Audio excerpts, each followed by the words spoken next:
സ്വന്തമായി 70 ഏക്കർ കൃഷിയിടം, നല്ല സാമ്പത്തിക ശേഷി, ഡൽഹിയിൽ നല്ലൊരു ജോലി, മറ്റു ബാധ്യതകളോ കഷ്ടപ്പാടുകളോ ഒന്നും തന്നെ ഇല്ലാത്ത അതീവ സുന്ദരിയായ ഒരു യുവതി.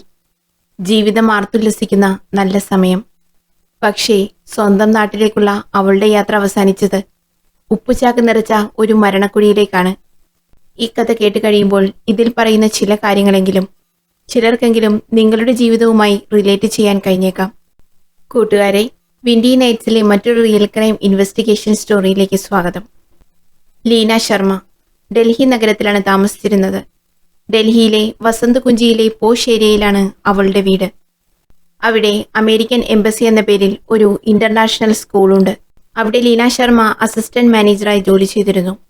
എന്നാൽ കുറച്ചു നാളുകൾക്ക് ശേഷം അവൾ ഈ ജോലി ഉപേക്ഷിച്ച് മറ്റൊരു സ്വകാര്യ കമ്പനിയിൽ നല്ല പൊസിഷനിൽ ജോലി ചെയ്യാൻ തുടങ്ങി.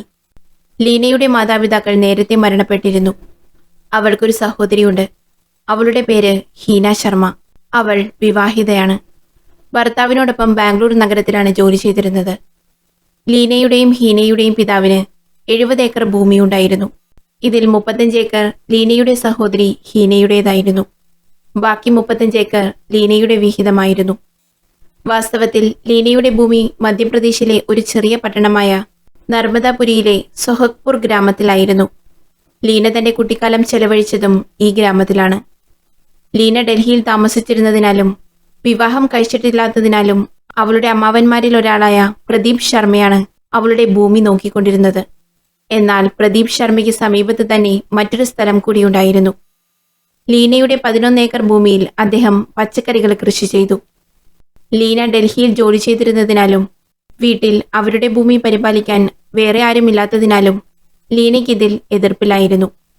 തന്റെ അമ്മാവൻ തന്റെ ഭൂമിയിലും കൃഷി ചെയ്തിരുന്നതിനാൽ അവിടെയെല്ലാം നന്നായി നോക്കുമെന്നും ലീന കരുതി. ലീനയുടെ ഉടമസ്ഥതയിലുള്ള ഭൂമിയുടെ ഭാഗത്ത് അതിരുകളോ വേലികളോ ഇല്ലായിരുന്നു. ലീനയ്ക്ക് അവകാശപ്പെട്ട സ്ഥലത്തും അമ്മാവൻ കൃഷി ചെയ്തിരുന്നതിനാൽ അതിൽ നിന്നും കിട്ടുന്ന ഒരു തുക ലീനയ്ക്കും അയച്ചു കൊടുക്കുമായിരുന്നു. അങ്ങനെ വർഷങ്ങൾ കടന്നുപോകുന്നു. ലീനയ്ക്ക് വിവാഹപ്രായമെത്തി. അവൾ വിവാഹത്തെക്കുറിച്ച് ചിന്തിക്കാൻ തുടങ്ങി. അങ്ങനെ തന്റെ ഉടമസ്ഥതയിലുള്ള ആ 35 ഏക്കർ ഭൂമി വിൽക്കാൻ അവൾ തീരുമാനമെടുക്കുന്നു. അതിനായി ആദ്യം ഭൂമിയിൽ നിയമപരമായി വേലി കെട്ടണം. പിന്നീട് അമ്മാവനോട് പറയണം ഇനി അടുത്ത വട്ടം ആ 11 ഏക്കറിൽ കൃഷി ചെയ്യരുതെന്ന്. തുടർന്ന് പതുക്കെ മുഴുവൻ ഭൂമിയും വിൽക്കാനായിരുന്നു അവളുടെ പദ്ധതി. ലീനയ്ക്ക് ജീവിതത്തിൽ എന്തെങ്കിലും പ്രധാനപ്പെട്ട തീരുമാനം എടുക്കേണ്ടി വരുമ്പോഴെല്ലാം അവൾ തന്റെ അടുത്ത സുഹൃത്തുക്കളോട് കാര്യങ്ങൾ പങ്കുവയ്ക്കാറുണ്ടായിരുന്നു. എന്നാൽ ഇപ്പോൾ ലീനയ്ക്ക് ഒരു പ്രശ്നമുണ്ട്. സ്വന്തം ഭൂമിയിൽ മാത്രമേ പച്ചക്കറി കൃഷി ചെയ്യേണ്ടതുള്ളൂ എന്ന് അമ്മാവനോട് എങ്ങനെ പറയണമെന്ന് ലീന ഇതിനെക്കുറിച്ച് വളരെയധികം ചിന്തിക്കുന്നു.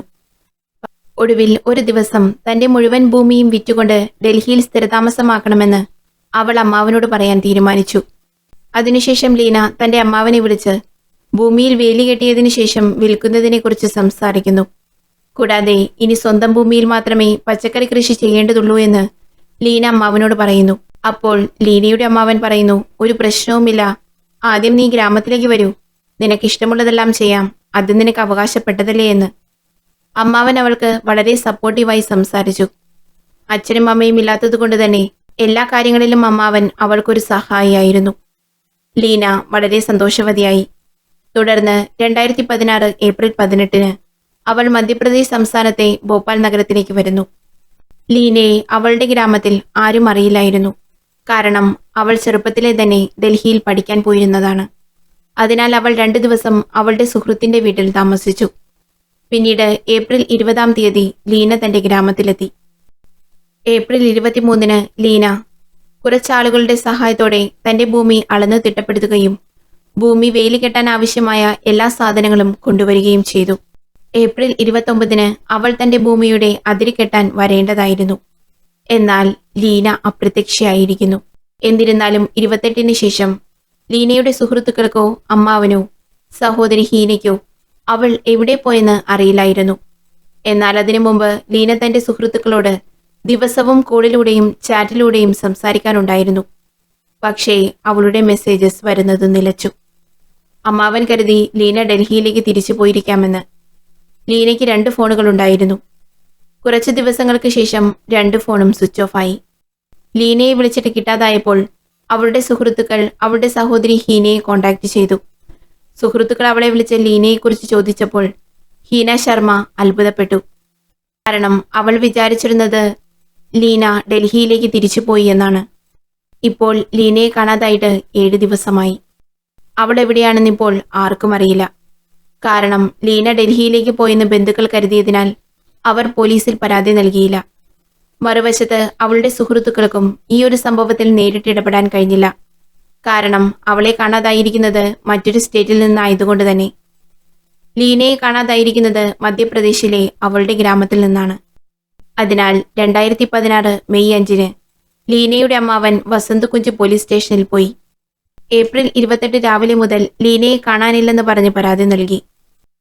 ലീന ശർമ്മയ്ക്കെതിരെ ഒരു മിസ്സിംഗ് കേസ് രജിസ്റ്റർ ചെയ്തു. എന്നാൽ പോലീസിൽ പരാതി നൽകിയിട്ടും കാര്യമായ അന്വേഷണമൊന്നും ഉണ്ടായില്ല. ലീനയുടെ ബന്ധുക്കളെക്കാൾ ഇപ്പോൾ അവളുടെ സുഹൃത്തുക്കൾ അവളെക്കുറിച്ച് ആശങ്കാകുലരാണ്. അതുകൊണ്ടാണ് സോഷ്യൽ മീഡിയ വഴി അവളെ കണ്ടെത്താൻ അവർ സഹായം തേടിയത്. അവൾ എവിടെയാണ്, അവൾ സുരക്ഷിതയാണോ എന്നെല്ലാം ഓർത്ത് അവർ ഭയപ്പെട്ടിരുന്നു. അവർ ഒരു ഫേസ്ബുക്ക് പേജ് തുടങ്ങി. അതിന് സേവ് ലീന എന്ന് പേരിട്ടു. അതിനുശേഷം ലീനയുടെ സുഹൃത്തുക്കൾ ആ ഫേസ്ബുക്ക് പേജിൽ അവളെക്കുറിച്ചുള്ള മുഴുവൻ വിവരങ്ങളും പങ്കുവച്ചു. കൂടാതെ അവർ ഈ പേജിൽ ധാരാളം കാര്യങ്ങൾ പോസ്റ്റ് ചെയ്തു. ഇത് ആ പേജ് കൂടുതൽ ആളുകളിലേക്ക് എത്തുന്നതിന് അത് കാരണമായി. ഏതാനും ദിവസങ്ങൾക്കുള്ളിൽ ആ ഫേസ്ബുക്ക് പേജ് വളരെയധികം വളർന്നു. അങ്ങനെ മധ്യപ്രദേശ് പോലീസിലെ മുതിർന്ന ഉദ്യോഗസ്ഥർ പോലും ഇക്കാര്യം അറിഞ്ഞു. മുതിർന്ന ഉദ്യോഗസ്ഥർ സോഹഗ്പൂർ പോലീസ് സ്റ്റേഷനുമായി ബന്ധപ്പെടുകയും കേസ് പരിഹരിക്കാൻ സമ്മർദ്ദം ചെലുത്തുകയും ചെയ്തു. ഇതിനുശേഷം എത്രയും വേഗം സോഹഗ്പൂർ സ്റ്റേഷനിലെ പോലീസ് സജീവമായി. പിന്നീട് കേസ് ഗൗരവമായി എടുക്കുന്നു. പോലീസ് ആദ്യം ലീനയുടെ ഫോൺ നിരീക്ഷണത്തിലാക്കി. ഉടൻ തന്നെ അവർക്ക് വളരെ വലിയൊരു സൂചന ലഭിച്ചു. യഥാർത്ഥത്തിൽ തുടക്കത്തിൽ ലീനയുടെ 2 ഫോണുകളും സ്വിച്ച് ഓഫ് ആയിരുന്നു. എന്നാൽ ഇപ്പോൾ ലീനയുടെ 2 ഫോണുകളും നിരീക്ഷണത്തിലാക്കിയതിനു ശേഷം അവളുടെ ഒരു ഫോൺ സ്വിച്ച് ഓൺ ആയിട്ടുണ്ടെന്നും അതിന്റെ ലൊക്കേഷൻ പിപ്പാരിയ എന്ന സ്ഥലത്ത് കാണിക്കുന്നുണ്ടെന്നും പോലീസ് കണ്ടെത്തി. ലീനയുടെ ഫോൺ എവിടെയാണെന്ന് ട്രാക്ക് ചെയ്യുന്നതിനിടയിൽ പോലീസ് സംഘം ഒരു വീടിനും പുറത്തെത്തുന്നു.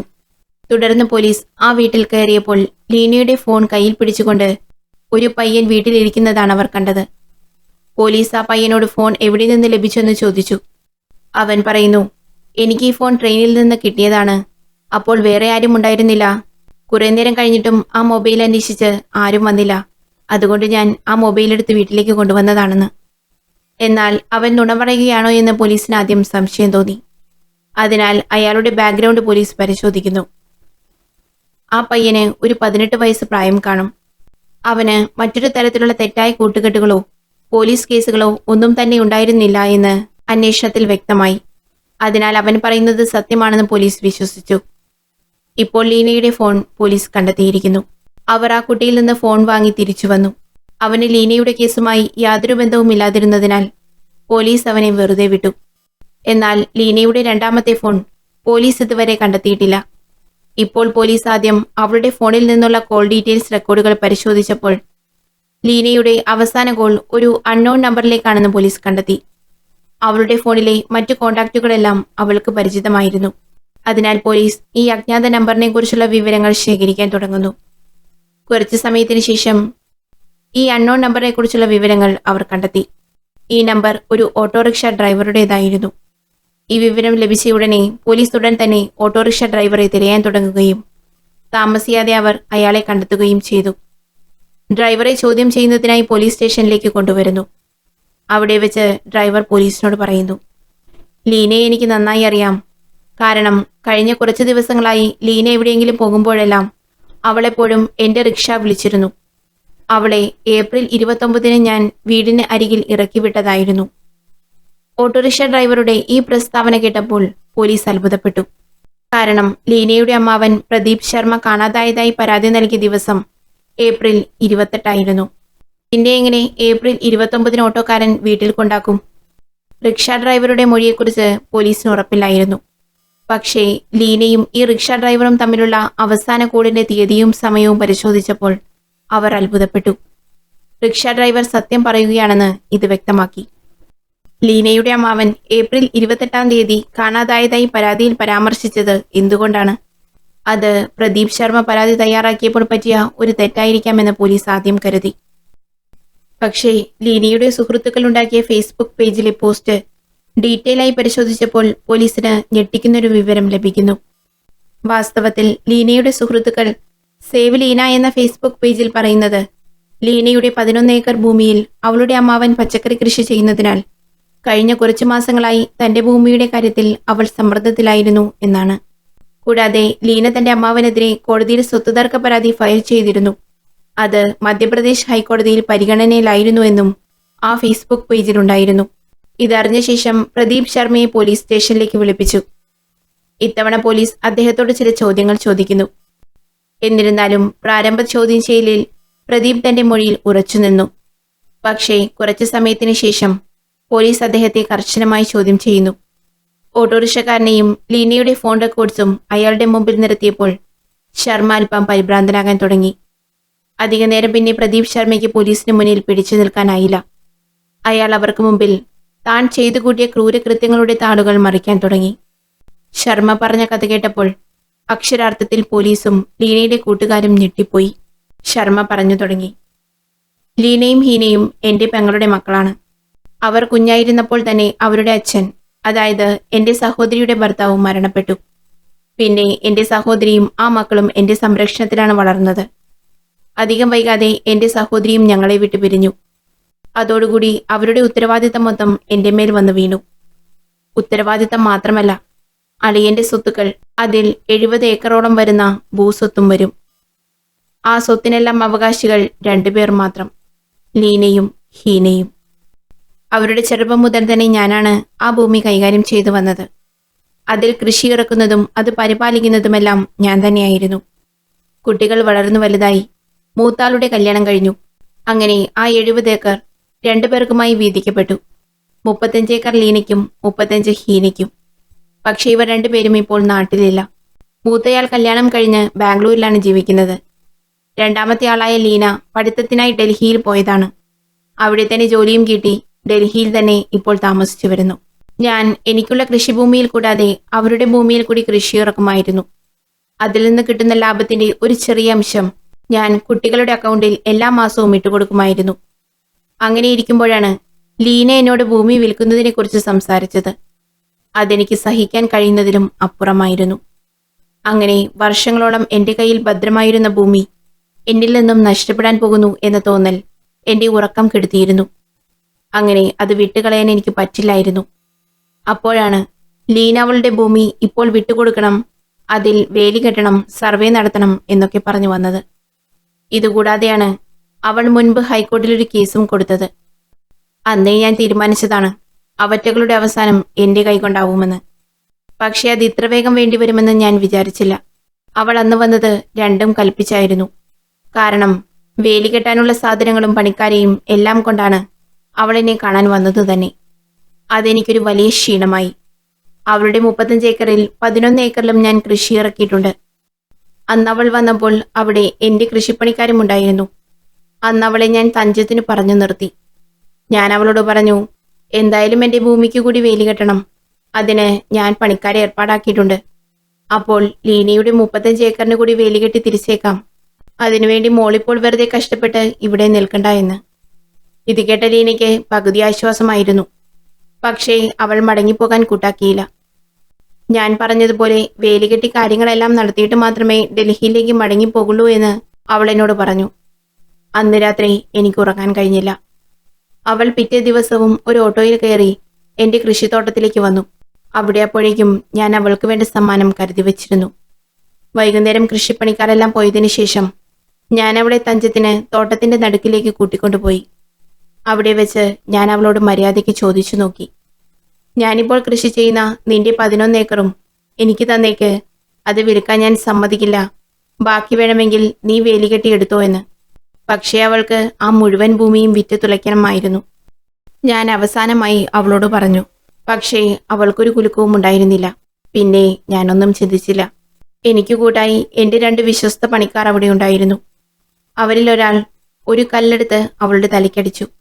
അവൾ വീണു. പിന്നെ അവിടെ ഞങ്ങളുടെ ട്രാക്ടർ കൊണ്ടുവന്ന് അവളുടെ ശരീരത്തെ അമർത്തി. അവൾ ജീവന് വേണ്ടി ഒന്ന് പിടഞ്ഞു.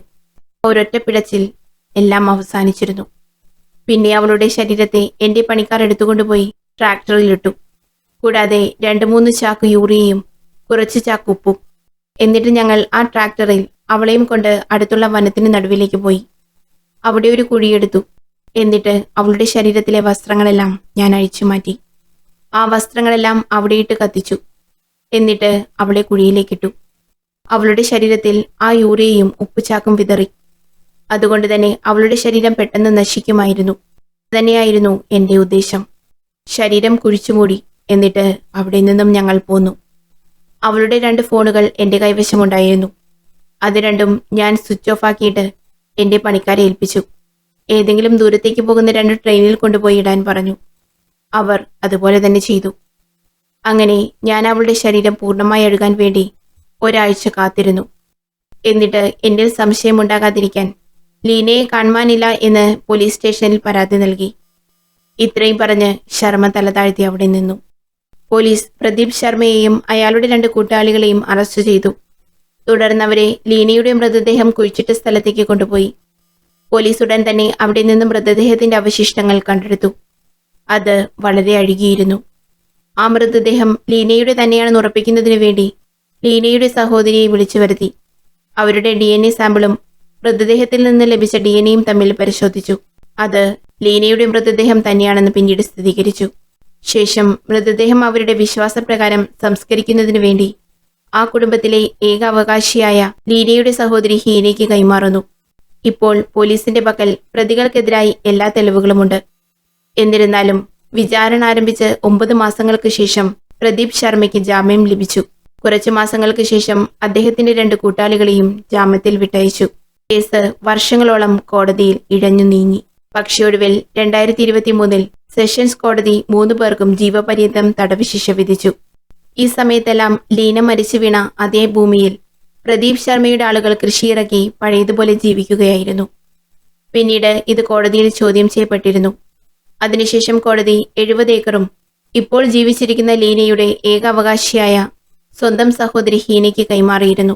2016 നടന്ന ഒരു കൊലപാതകം. തെളിവുകൾ ഇത്രയും ഉണ്ടായിട്ടും അതിന്റെ വിധി വരാൻ നീണ്ട 7 വർഷങ്ങൾ. വിധി വെറും ജീവപര്യന്തത്തിൽ ഒതുങ്ങി. ഈ നീണ്ട കാലയളവിൽ പ്രതിക്കും കൂട്ടുപ്രതികൾക്കും ജാമ്യം ലഭിച്ചിരിക്കുന്നു. പണത്തിനും സ്വാർത്ഥതയ്ക്കും വേണ്ടി സ്വന്തം ചോരയെ തന്നെ ഇല്ലാതാക്കിയ ഇത്തരം പ്രദീപ് ശർമ്മമാർ ഇനിയും ഉയർത്തെഴുന്നേൽക്കും. കാരണം അവർ ചെയ്ത തെറ്റിനുള്ള തക്കതായ ശിക്ഷ ലഭിക്കാത്തിടത്തോളം കാലം പാവം ലീനയെ പോലുള്ള ആളുകളുടെ ജീവന് ഒരു ഉറപ്പും പറയാൻ കഴിയില്ല. ഇത്തരം ആളുകൾ പുറത്തു വിലസുമ്പോൾ അടുത്ത അവകാശിയായ ഹീനയ്ക്കും ഇതുപോലെ തന്നെയുള്ള സാഹചര്യത്തിൽ ജീവിക്കുന്ന മറ്റു പലരുടെയും ജീവനുകൾ ആപത്തിലായേക്കാം. കൂട്ടുകാരെ, ഈ വിധിയിലൂടെ സത്യത്തിൽ ലീനയ്ക്ക് നീതി ലഭിച്ചതായി നിങ്ങൾക്ക് തോന്നുന്നുണ്ടോ? നിങ്ങളുടെ അഭിപ്രായം കമന്റായി രേഖപ്പെടുത്തണേ. കൂടുതൽ ഇൻവെസ്റ്റിഗേഷൻ സ്റ്റോറീസുമായി നമുക്ക് വീണ്ടും കാണാം. നന്ദി.